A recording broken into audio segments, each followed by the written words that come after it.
काम से फ्री होती तो बोर होती, जिसके बाद उसने घर में ही दुकान खोली। अरे ये इतने सारे कपड़े, अरे बहू क्या करेगी इनका? माँ जी मैं घर में बोर होती हूँ तो सोचा सामने के कमरे में कपड़ों की दुकान खोल लूं, घर का काम भी हो जाएगा और 4 पैसों की कमाई भी। अरे वाह वाह, ये तो बहुत ही अच्छी बात है, मैं भी तेरी मदद कर दिया करूंगी। वाह माँ जी तब तो मजा आ जाएगा, अब हम दोनों मिलकर खूब पैसे कमाया करेंगे। अब क्या था, सास बहू का काम चल पड़ा। एक दिन, अरे राकेश की माँ सुनती हो, कहाँ चली गई? भूख के मारे पेट में चूहे कूद रहे हैं। अरे नंदिनी कहाँ हो, भूख लग रही है। पापा कहाँ है माँ?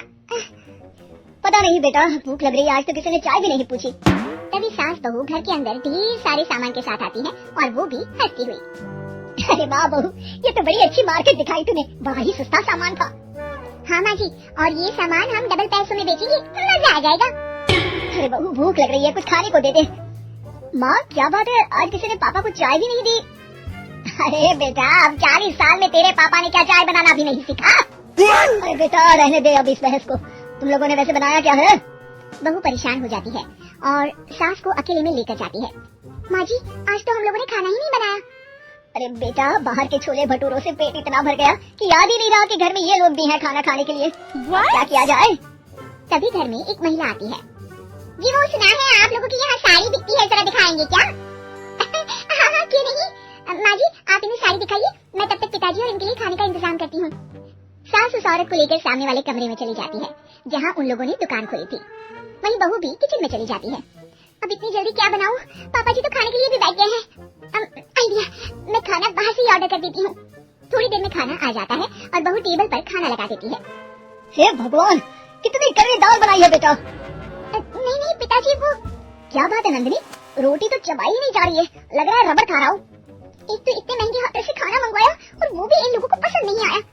तभी सास नोट गिनती हुई बाहर आती है। वाह माँ जी बड़ी कमाई हुई लगती है। हाँ मैंने वो 2000 वाली साड़ी 3000 में बेच दी। अरे वाह माँ जी। दोनों सास बहू बहुत खुश हो जाती हैं।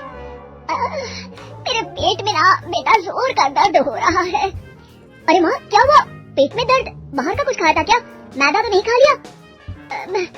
मैंने छोले भटूरे खाए थे। माँ क्यों खाए? आपको तो पता है कि आपको मैदा सूट नहीं करता। चलिए माँ को डॉक्टर के पास ले जाते हैं। तभी अंदर से पापा की आवाज आती है। हे भगवान मेरा तो पेट खराब हो गया। सब पिताजी के पास जाते हैं। पिताजी आपको क्या हुआ?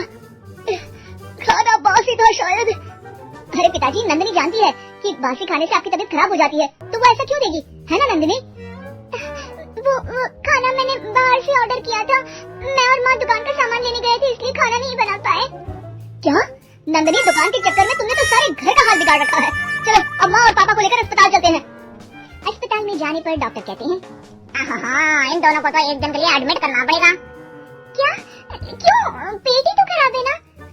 हाँ तो घर ले जाइए ना, अगर लग रहा है कि कोई बड़ी बात नहीं है और हम सिर्फ पैसा कमाने के लिए इन लोगों को एडमिट कर रहे हैं। नर्स जरा इन लोगों को बिल तो दे देना। चलिए मैं आप लोगों को पैकेज समझा देती हूँ।